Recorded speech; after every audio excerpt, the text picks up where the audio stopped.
I'll pass it over to Alia to start, and then we'll go from there. Okay. Well, good afternoon, everyone. Thanks for joining us. And if anyone heard our previous conversation, we're talking about bison and the land. I want to thank everyone for being here today. This is the second of 5 workshops in our Creative Accessibility series.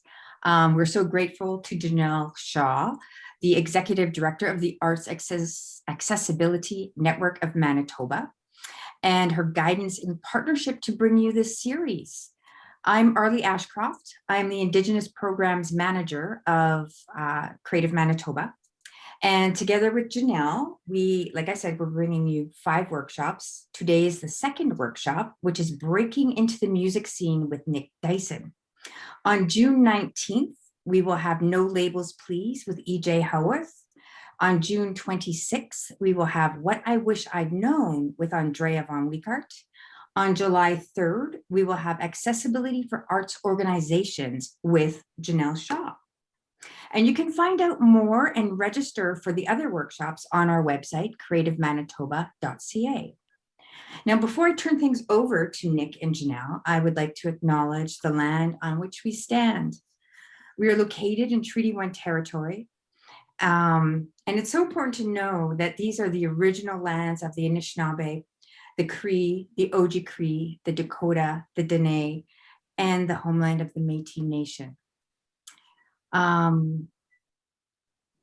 It just, if we keep that in our minds, we know where we stand and where we are. And I would like to turn this over now to Janelle and to Nic. Thank you. Thanks, Alia. So as Alia said, my name is Janelle Shaw. I'm the Executive Director for Arts Accessibility Network Manitoba. Sorry. So we're an organization that helps support professional artists with disabilities. So before I introduce Nic, I just want to do a little bit of housekeeping. This is going to be a very casual kind of workshop. To start with, after I'm done introducing Nic, he's going to ask you guys some questions to see what you would like out of this. So I encourage everyone to, keep your video on and to ask your questions. But once Nic starts performing and doing his talk, we'll close our videos down just for the sake of the recording. And then if you have questions later on, we can always turn our videos back on so that you guys can ask them directly.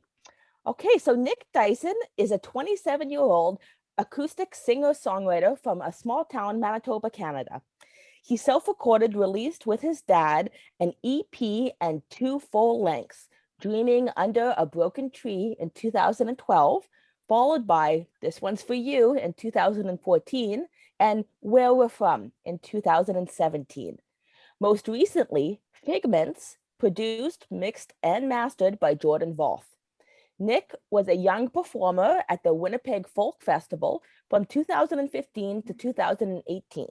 His song, Vertigo, was included in the 2017 CBC Searchlight competition, receiving the most votes in the top 10 in Manitoba. For fans of City and Colour, Nick Drake, Phoebe Bridges, and Elliott Smith. I'd like to pass it over to Nic Dyson.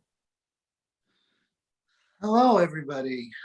Am I muted or am I good? I'm good. You're good. Wonderful. Hi, everybody.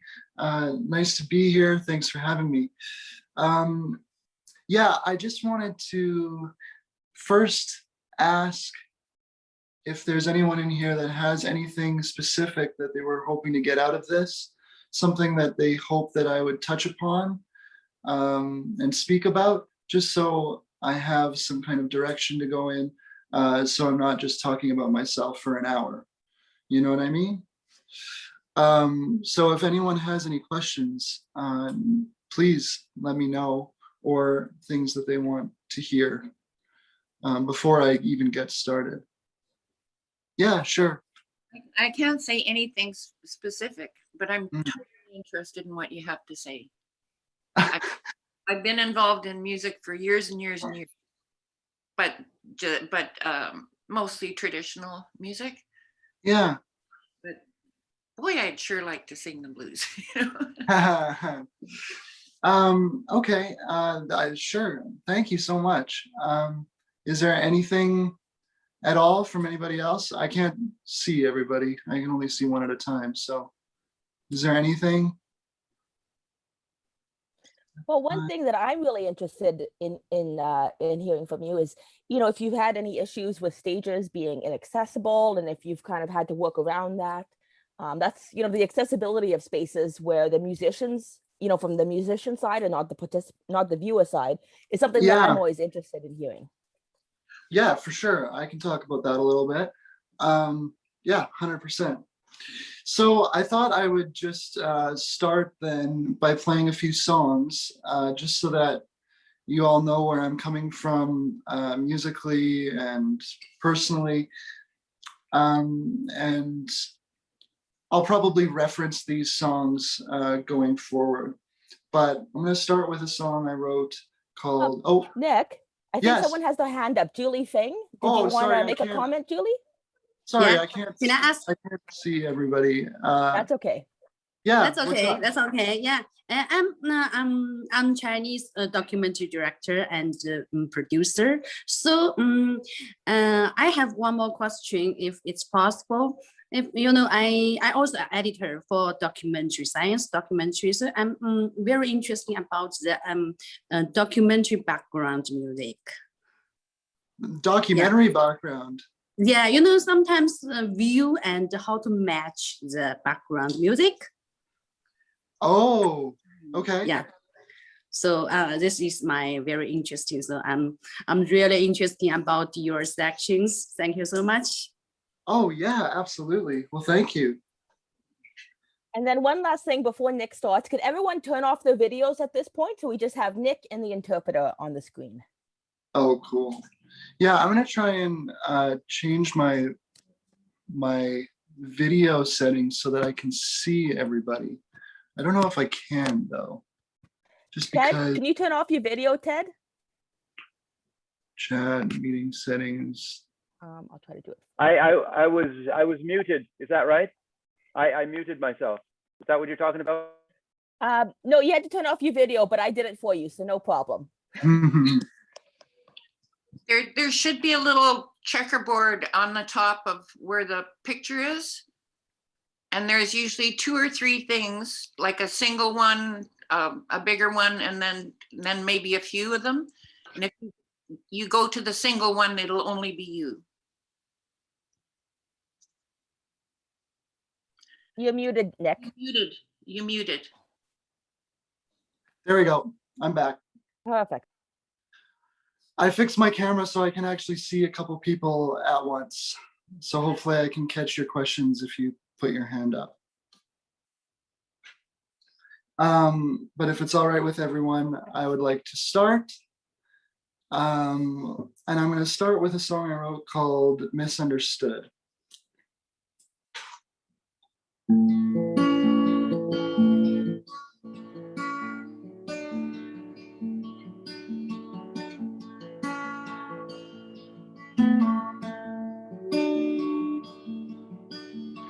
Maybe I'm just misunderstood. I've got some problems, but I'm working them out. And yeah, I talk too much, 'cause I'm afraid I'm not being heard. But if I keep my mouth shut, I might as well forget myself. Ooh, ooh. I stay up late 'cause I'm thinking too much. I swear that's why I can't look you in the eye. Forget what your friends say, they're no friends at all. 'Cause they don't know you like you want them to. Ooh,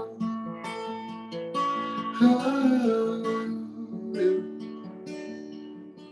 Would it make it better if I left it alone? Well, what in the goddamn hell would that make me? Well, maybe, baby, I'm just misunderstood. Maybe, baby, I'm just misunderstood. Ooh, I'm misunderstood.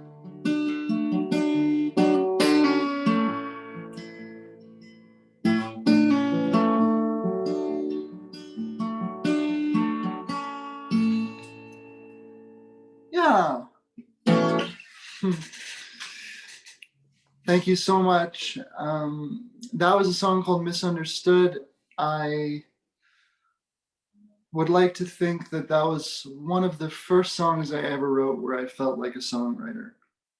But I will now play the first song that I ever wrote that made me feel like a true songwriter. And I'll bring it up in my talk later.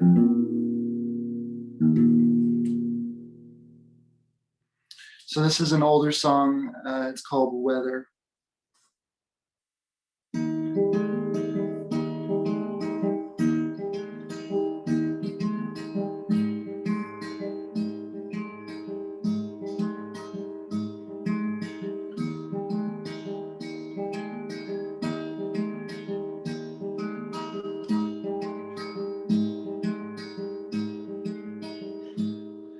I'm feeling my way through this gray.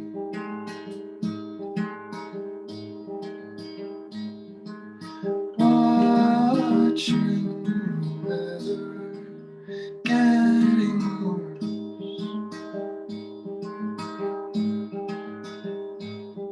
This place I'm in doesn't feel like home anymore.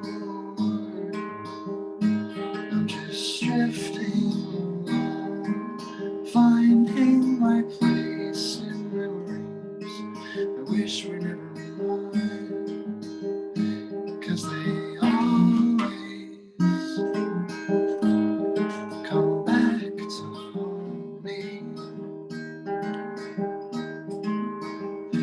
You always come back to haunt me.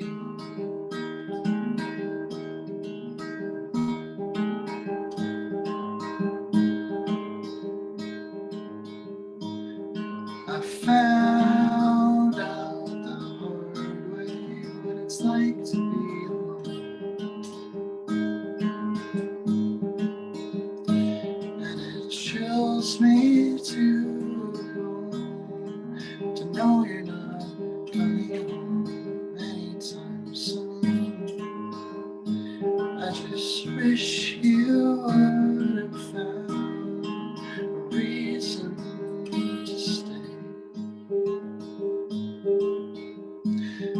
I guess I only miss you when it snows, and I wonder, do you miss me when it rains? I wonder, do you miss me when it rains?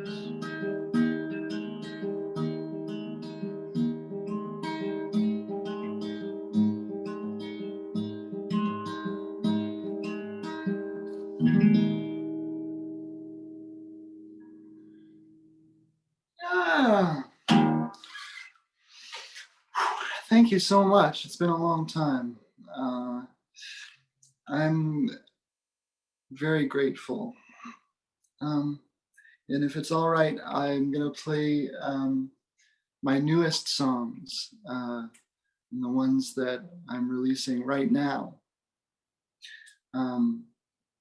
Hopefully you can see a little bit of a growth. But before I can play them, I have to do a little bit of tune, so I apologize.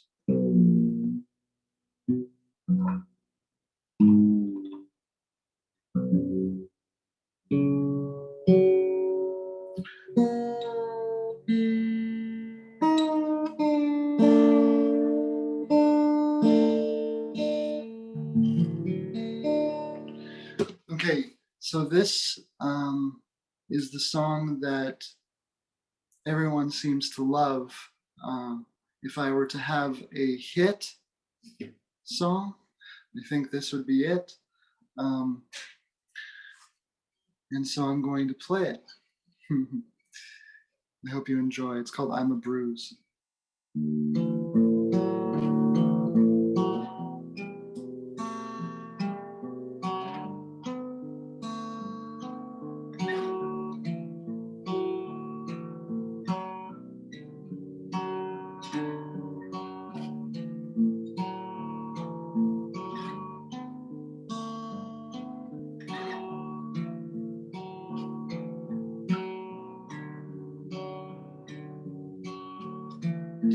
Hold me up, like I am the sun on a string. Paint my sky however you like. At least I'll be there to keep you warm.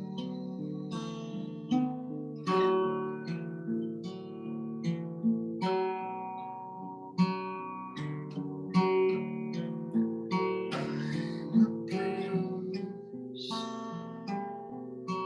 Would you still call me pretty? Don't worry, it's almost morning.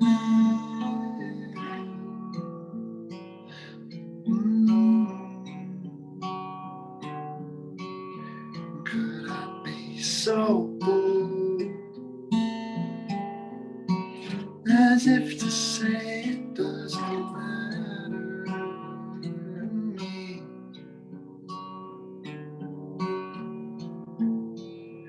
And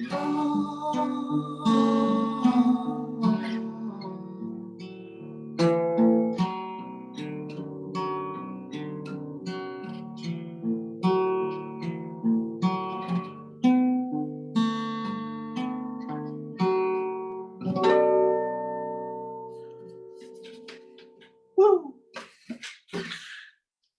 Thank you so much. I'm going to play two more and then we can get talking, if that's all right with everybody. I wanted to play the two songs that, one of which came out yesterday, and this one that I'm about to play came out last month.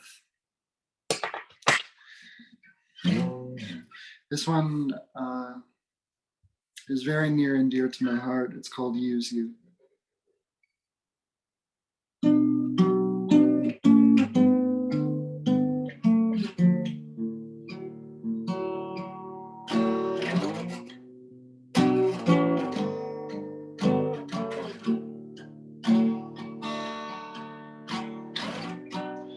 There's a pink moon shining for you tonight. It's still early, but I got my high faith. Wait for her crack in the doorway, just in case you wanna lead your life through. 'Cause I could really use you. Yeah, I could really use you.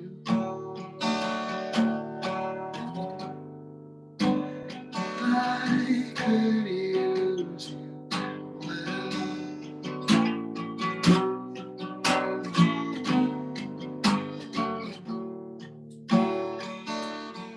I'm gonna blow up my TV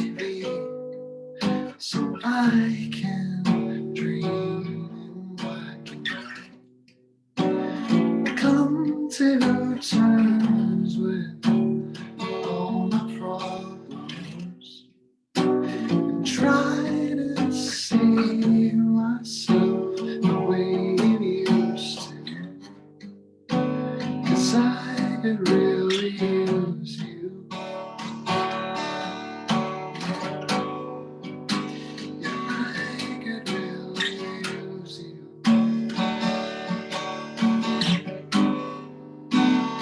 I could use you well. Yeah, I could really use you.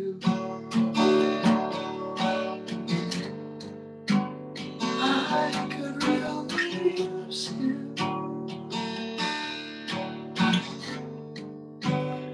I could use you well.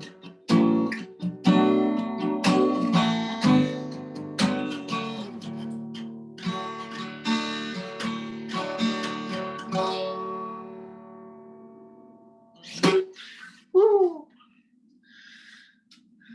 Thank you so much for listening. I have one song that I'd like to play, and then we can get to a workshop. This is a song that came out yesterday. So this is the world premiere of the live performance right here at this Creative Manitoba Accessibility Workshop. This one's called TV Crimes.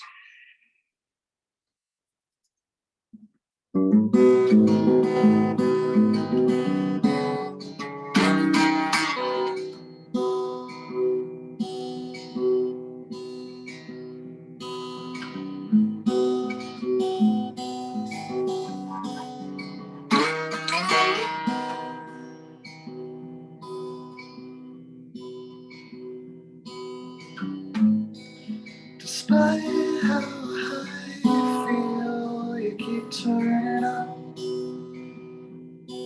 the volume. So I blew my ears out just to kill the conversation. And now I can't hear you when you call.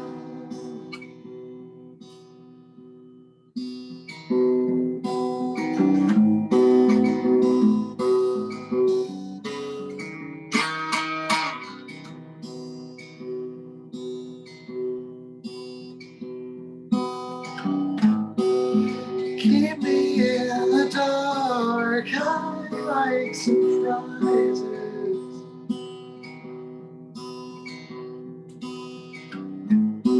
You're faceless now, water under a bridge.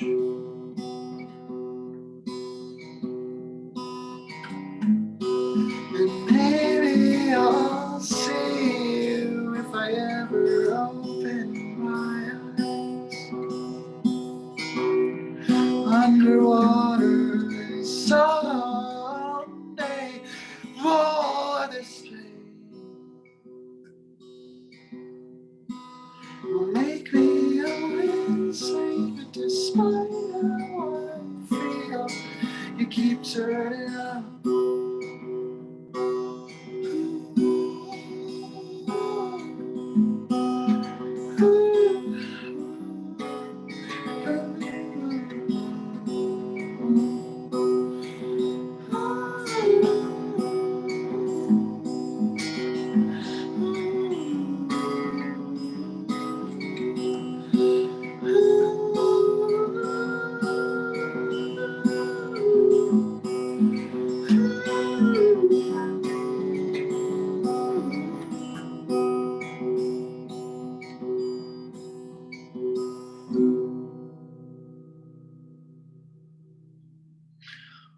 Whew. If everybody wants to turn the video on and unmute so we can give Nick a bit of a Hey, it's the first applause I've heard in a long time. Thank you. Thank Right, you so well, much. we'll turn all our videos off again so he can do his talk, but I thought that'd be nice. Yeah, sure. Let me just put my guitar down here. So, this workshop is called The Do's and Don'ts of the Local Scene.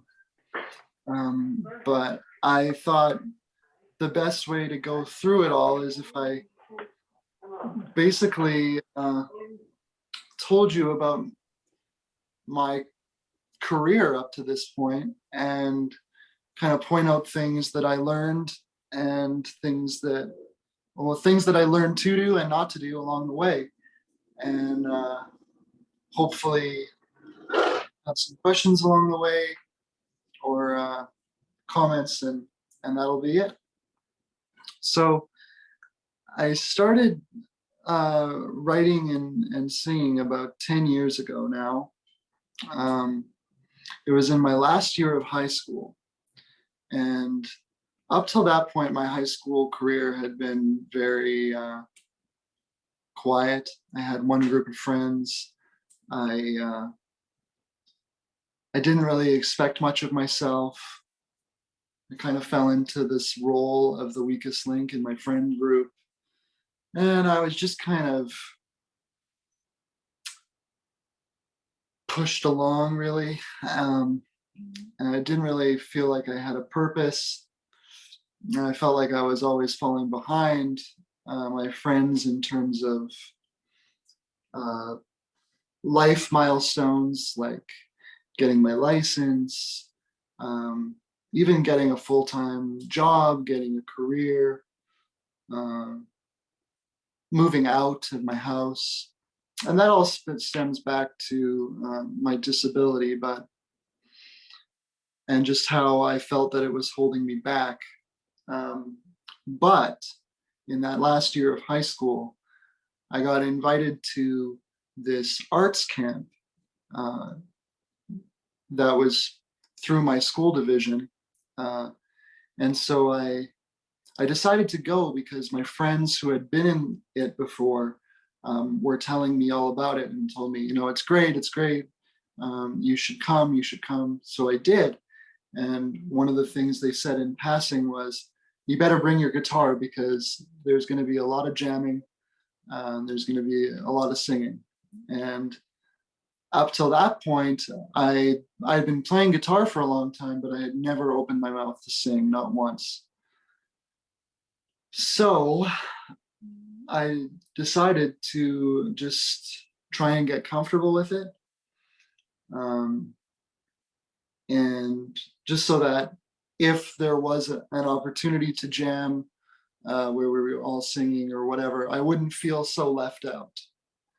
That was my only reasoning for wanting to sing and play at the same time. I had no expectations other than that. That's all I was doing that for. I had absolutely no intention of writing my own songs or anything like that. That camp ended up being a really transformative experience for me because I finally surrounded myself with people that wanted to see me succeed, but they also were just so happy that I was there and participating, and they always made me feel included. And I have to say, like, this isn't a disability camp. This isn't. This is just a normal arts camp, and they really made me feel included. So when I went home, I kind of took stock of my life, and I realized how much I'd been missing. I realized what a true friend was, and I realized how I should be treated as a human being. So I went through a little bit of a depression, And that is where I wrote my first song, which is about those people and that experience that I had. My expectations then were maybe showing the people that I wrote it for, but nothing beyond that. And so this is where my first tip would come into play, is that what ended up happening was I showed like the one person I felt comfortable with. Then I felt comfortable with sharing it with 2 other people, 3 other people. And luckily, they, hearing the song, they thought, wow, like you need to show people, this needs to be heard. And through their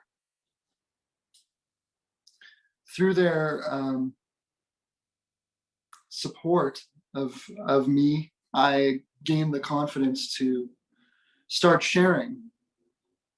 So my first tip would be, if you're working on something new, before you show the world, definitely show your closest friends, to get their input, and maybe even collaborate with them a little bit to help build the song or build whatever you're building creatively. I think because it's your own creation, you become your own worst critic, right? So I think one of the best things we can do is share with those people that you appreciate their opinions, and try to build it from there. And that's what I did. That summer, I ended up writing a lot of songs, probably about 20 songs. I was kind of catching up with myself in a sense. I had realized I had so much to say. So I wrote these 20 songs. I recorded them just live in my basement, put it on a CD, and shared it with those same people that I shared that first song with. It's about 20 people. I made about 20 CDs, handed them out. And that's when I started to notice the local scene, because some of my friends that I was sharing it with, people that went to that camp, they were musicians themselves. They had started playing shows and getting involved. And so the first thing that I went to, it was at a bookshop. It's not around anymore. It was called Aqua Books here in Winnipeg. And they were having some local performance. There was a bookstore on the bottom, and there was like a stage in a loft in the building. So after that show, the owner of the bookstore said, "Hey, we're closing shop. We're closing down in the next few months. So thank you for being here." And in my brain, I thought, well, it's now or never. I think I'm going to go ask him if I can play a show before it closes down. And I did. I had no expectations. I didn't go to that show thinking that I was going to ask him if I could play in his venue, but I did. And luckily enough, he gave me a shot. And he said, "Sure, how's next Thursday?" And and I kind of freaked out, and I said, "I mean, okay." So to that point, I had only written a couple of songs that I was willing to share. And like none of my friends had even found out that I was writing or singing. It was just like that very small group of friends that had pushed me to get this far. And there was 15 people at that show. And I was the first opener in Aquabook's history to get an encore. And I think at that moment, I realized that I could do this. Like I could play shows, I could write songs. And so I think that comes to my second point, which is never ever be afraid to ask for an opportunity. I've learned this the hard way over the years, but venues want to be played at, right? And venues are always looking for fresh talent. So if you can find the manager of the place, make yourself known to that person, first name basis preferably. I know them all in the city, and it's part of networking, right? But and so that would be my second thing. Then what ended up happening for me, and this is what catapulted me into the music scene, was I was teaching guitar for about 10 years just in my small town. And one of the teachers I was working with played in a band, and he had heard that I had started playing these shows at Aquabooks, and he said, "Hi, like I heard you're playing shows now." And I said, "Yeah." And he goes, "Well, we have a show coming up if you wanna tag along." And that was my first big break into the local scene. Still to this day, one of the biggest shows I've ever played. And they gave me a real opportunity in that moment. And I'll never forget it. But that also brings me to my next huge point. And I've been told this by other people, and it's something that I stand by, is that if you want to get into the local scene, you have to support it. It sounds very simple, but there are lots of artists who only produce and they don't support. I have a rule when I go to shows that I am always up front. And if I'm not up front, there's something wrong. As in, like, something would have happened. And I always try to shake hands with every member of every band that plays. And you're not going up to those people saying like, "Hey, we should play a show sometime." You don't even have to mention anything. It's just meeting those people and having them connected to you. Because something about the music scene is you can't expect to be supported if you don't support others. It's really community led in my experience.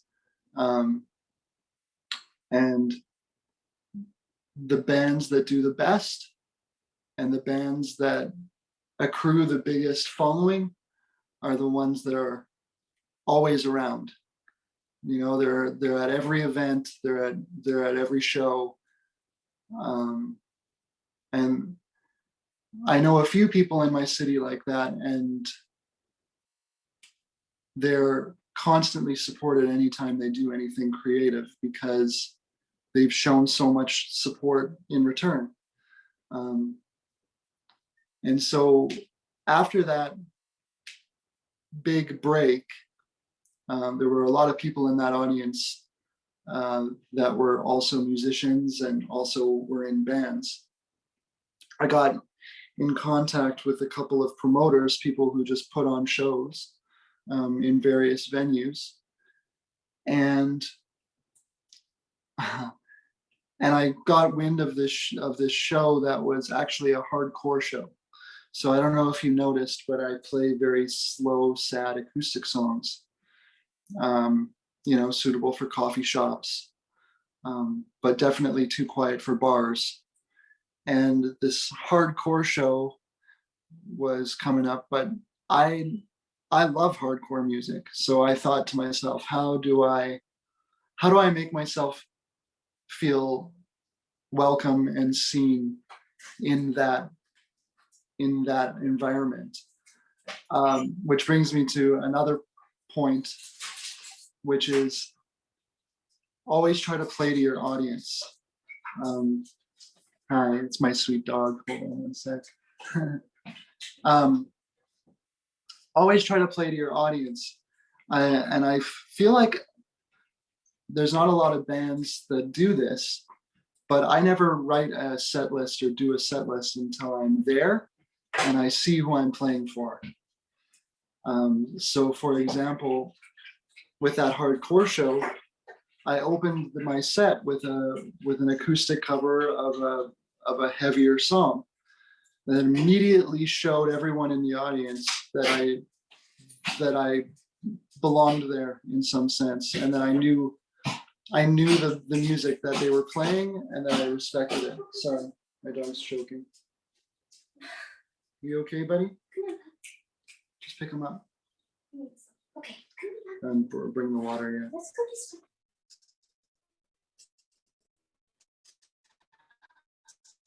My dog just went for a walk.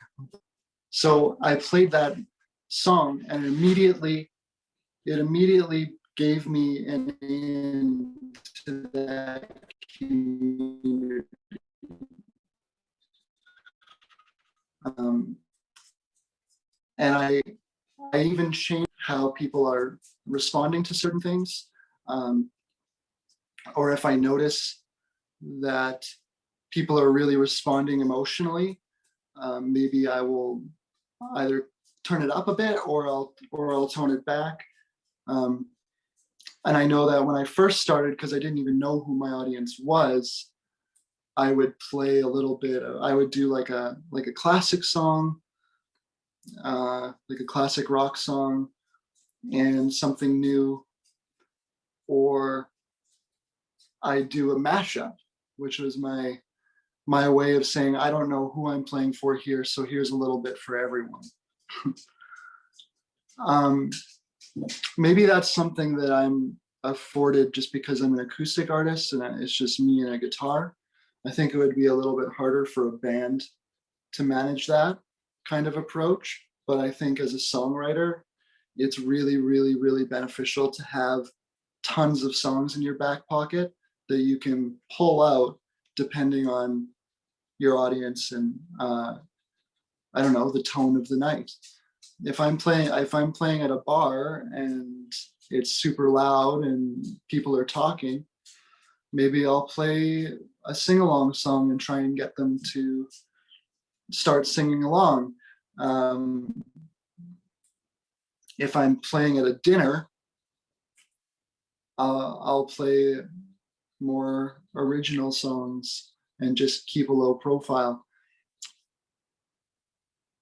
But talking to other singer-songwriters, I've never really heard them talk like that. It's usually like they have a set and they're going to play it.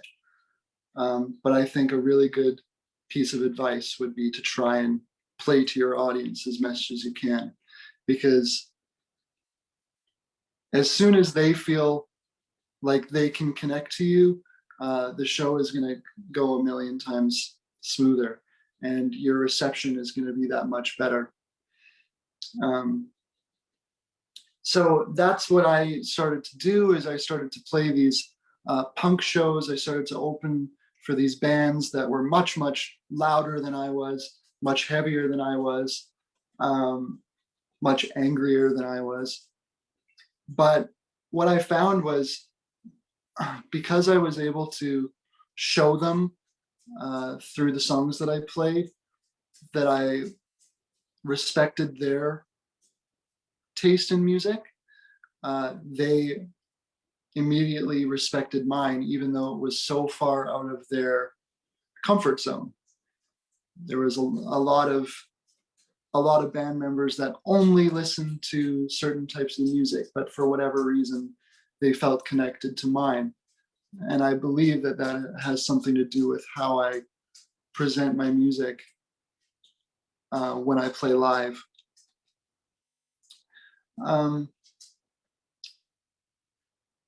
And so I did that for many years, and I started recording my music and started putting out those records that were mentioned that I did with my dad in my basement. And I think that just gives people something to take home with them after they had seen me live. And what I ended up seeing was people started to develop favorites. They started to learn the lyrics. And that's when I started definitely realizing where my audience was, who they were, and what they were expecting from me. And so I was able to build a sound from there. I don't know. Is there any questions? I know that it's 1:50 and I've been talking a lot. Is there anything that anyone would like to say or?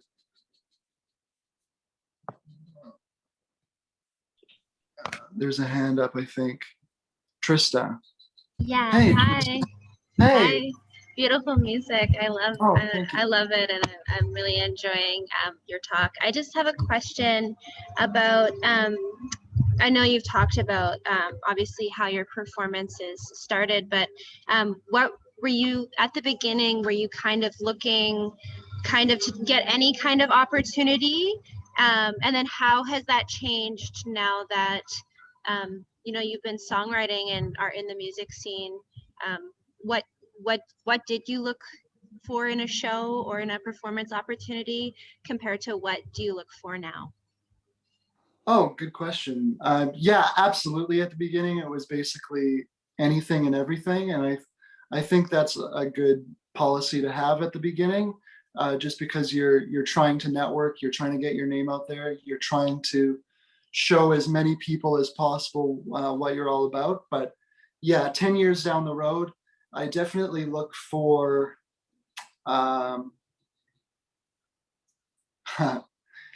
I definitely look for professionalism, if that makes any sense. For example, this was very professionally run,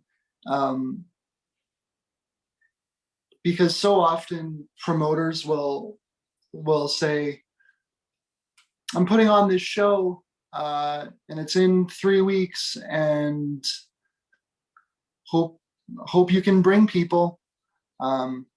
I tend to back away from those because people are expecting something from me. They're expecting me to bring an audience for the rest of the show.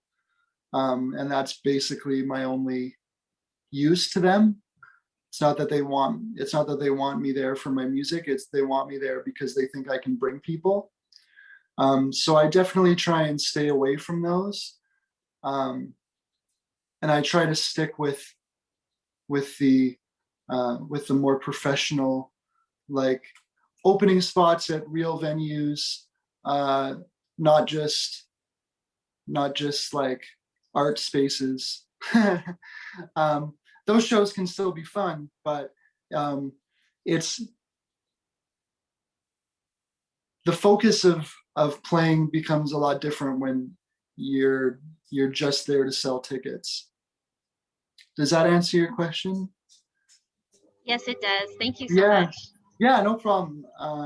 I think I saw another hand up somewheres. Yeah, Val had her hand up. Yep, I'm there again. Oh, you've disappeared. No, I'm here. I got it. Okay. It's not totally a question, but I just want to say that I love your story. Thank And you. I have an amazing grandson with a differing ability. I have issues. I've got a few issues and a lot of opinions. I don't like the word disability. Neither do I. Yeah, because everybody has something. Hmm. My grandson is a piece of dynamite. Hmm. He's in a wheelchair. I never feel like there's something he can't do. He plays every sport. He played Tiny Tim in MTC a few years ago. He was Amazing. he was amazing. He had a monologue. You could hear a pin drop in the theater when he was on. Hmm. He's got stage presence and everything, and he is never told that he can't something.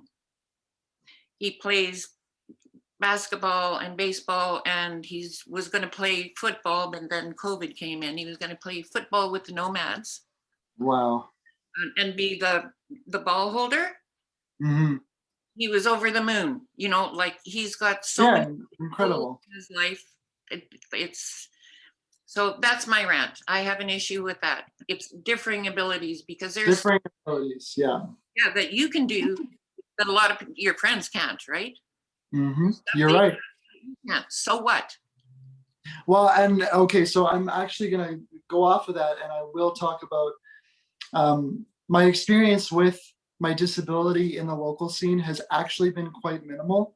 Um, I never play standing up. I usually just play sitting down. People don't mind that. But one thing that I struggle with is people see my physical disability because they can't not see it. It's a very obvious limp, and they immediately make a snap judgment about me. You know, whether that be positive or negative, it's usually negative. But what I like about playing music and going up on stage is when I'm walking across the stage to the chair, they might make a snap decision, but the second I open my mouth and the second I start playing guitar, people immediately recognize that I belong there.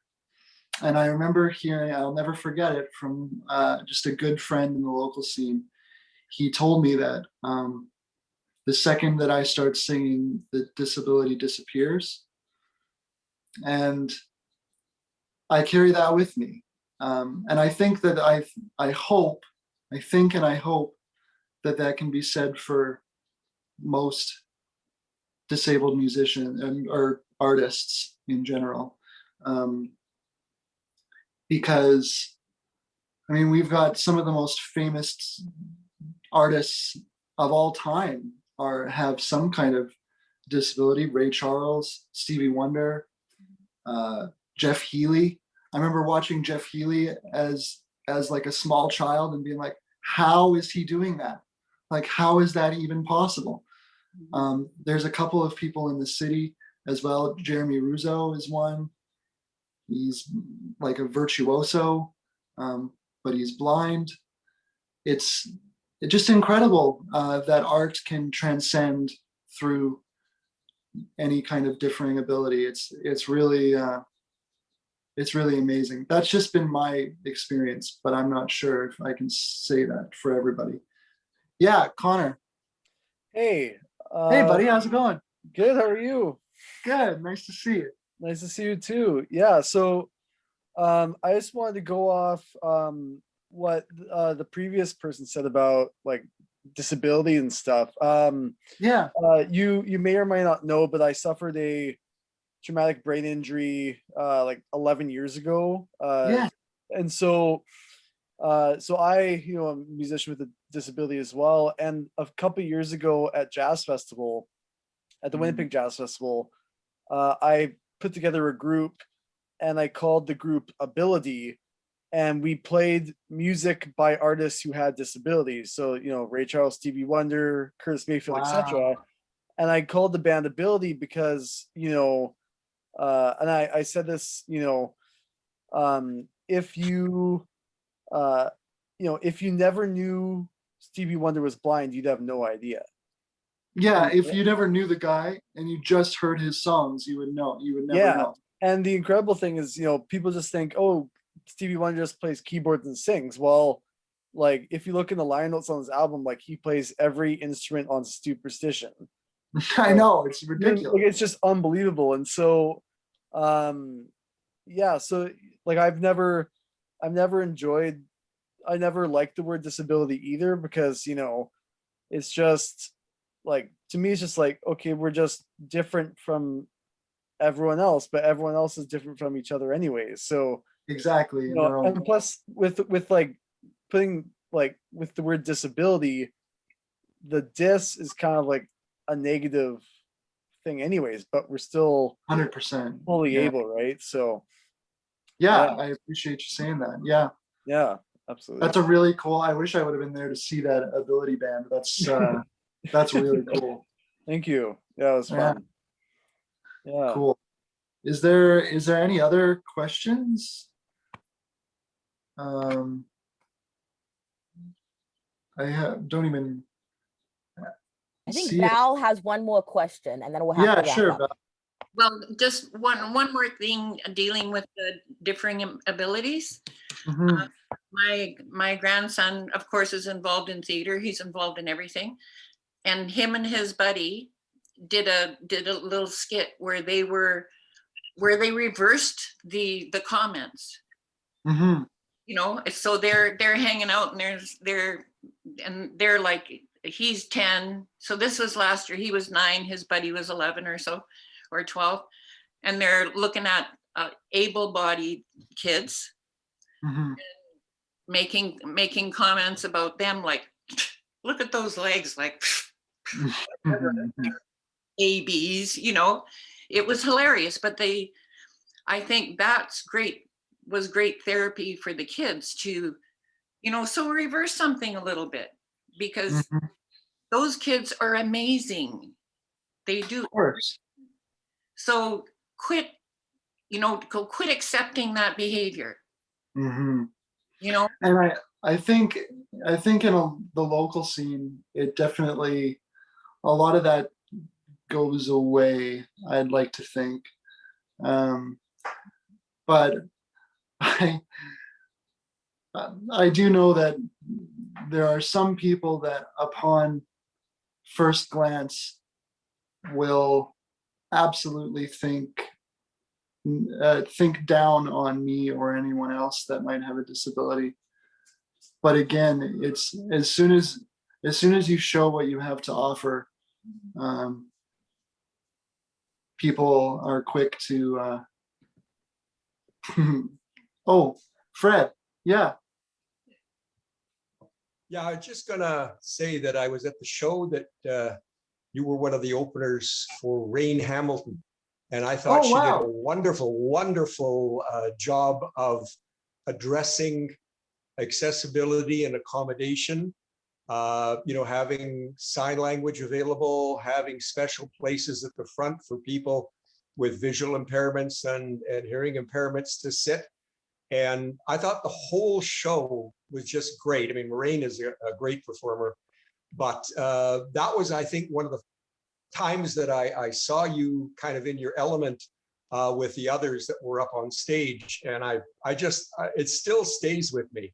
Oh, And wow. yeah, and I'm kind of known to Connor and a few others. I also have a brain injury, and I'm one of the old guys that's kind of been on the scene a long time, but still sort of hang in there and do a few things. And I couldn't agree more that the involvement of people in the community supporting each other is so important. And that's at all levels, not just when you're on the stage, but personally, just being there for each other makes all the difference in the world. So I just wanted to throw that in and just let you know that still stays in my mind. I enjoyed that show so much. Incredible. Thank you so much for sharing. Thank you. Just to ask Nick, are you able to stick around another 5-10 minutes? Oh, sure. Yeah. And Christina, interpreter, are you? Okay, so we'll keep going for another 5 or 10 minutes. If anyone needs to leave, feel free, and I'll let you go ahead, Connor and Nick. Yeah, sorry. that's all good. Yeah, Connor. Yeah, I was just curious. who are some of your like inspirations? Because obviously, you know, everyone has inspirations for like, you know, who they like base their songwriting on, or like Mhm. kind of take things from. Yeah, well, the catalyst for me was City in Color. Okay. Dallas Oh yeah. Green. Yeah. So when I first started writing, like after that first song, um, his songs were the first ones that I was able to sing and play at the same time when I was learning before I went to that art camp. So when I was practicing, I was basically just practicing his songs. Oh, And cool. I did that for a long time. And so then, yeah, when I started writing, he was kind of the blueprint for me. Um, as I got older, though, I started getting inspiration from all kinds of places. I mean, I listen to all kinds of music, so I take inspiration from everywhere that I can. But if I were to name a couple, probably lately it's been a lot of Phoebe Bridgers, a lot of Andy Schaaf. I think Andy Schaaf is like a brilliant songwriter. And yeah, it's hard to talk about inspiration because even today I wrote some progressions, but I don't really know. I couldn't really trace an inspiration back. Yeah, it's tough. Wendell Walker by Andy Schaaf. Yeah, good song. Yeah. Actually, I'm a Bruise. The song that I played was inspired by a song called Martha Sways by Andy Schaaf. If you listen to them side by side, they're very similar in progression style. Oh, cool. Yeah. I the ones that I really get inspired by, you can usually pick it out. Like if I say this song was inspired by this song, you'll be like, oh yeah, I can hear that for sure. Right, right. I wear my inspirations on my sleeve. Well, there's this really cool story. I'm not sure you may have heard it, but you know, Neil Young's obviously from Winnipeg, Yeah, yeah, yeah. and I don't know when this was, a few years ago. A taxi pulled up to his old house where he grew up, and the Mhm. guy gets out of the house and he knocks on the door and he says, "Hey, can I?" And anyways, the guy was Bob Dylan, and What? he knocked on the door and he says, "Hey, can I just take a look around the house?" And the guy's like, "Yeah, for sure." So Bob Dylan Yeah. was just looking, you know, looked in the backyard, looked through the house, and he just wanted to get like an idea of like how Neil Young grew up. And Yeah, you very know, cool. but it's just like, but they are also very similar in the fact that like they're great storytellers, and even though they definitely don't have like the greatest singing voices, it's more about the story, right? It's like more about the story, more about the writing, yeah, Yeah, and more about what they have to say. yeah. Um, I love Neil Young. Actually, just as a piece of trivia, the very first song I played at my very first show was My Hey Hey. Oh, cool. Yeah, yeah. So I grew up on Neil Young for sure. Yeah, yeah. Is there any other questions before we call it? Just looking around. Yeah, looks not. If I could, oh, Alia, go ahead. I Oh, have one. I want to say also about your sound. You remind me a lot about of the late great Elliott Smith, who influenced Phoebe Bridger as a Yeah, fact. I just want to say like that is not the first time that I've heard that. That blows my mind. I'm very Yeah. thankful. Thank you. Like your heartfelt lyrics and the melodic presence of you it really draws me to think of Elliot. It's Oh wild. wow. That's so amazing. Thank you. But Cool. my question sure. is, you spoke a lot about how people should make their own opportunities at the beginning. You said, grab the opportunities, take that make your opportunities. what do you suggest for people now when there aren't open coffee houses and, or stages where they can, greet a whole new audience? Like how do you work Yeah. with Yeah, definitely in the digital world, it's a lot different. Besides just like sending cold messages to people, I would say submit your art, your music to blogs, review sites. People curate playlists that you can submit your songs to. You can submit your songs to YouTube playlists. All kinds of things, different ways to get your music heard, with various degrees of success, of course, because those markets, when you're submitting to blogs and stuff, you're competing with everybody else.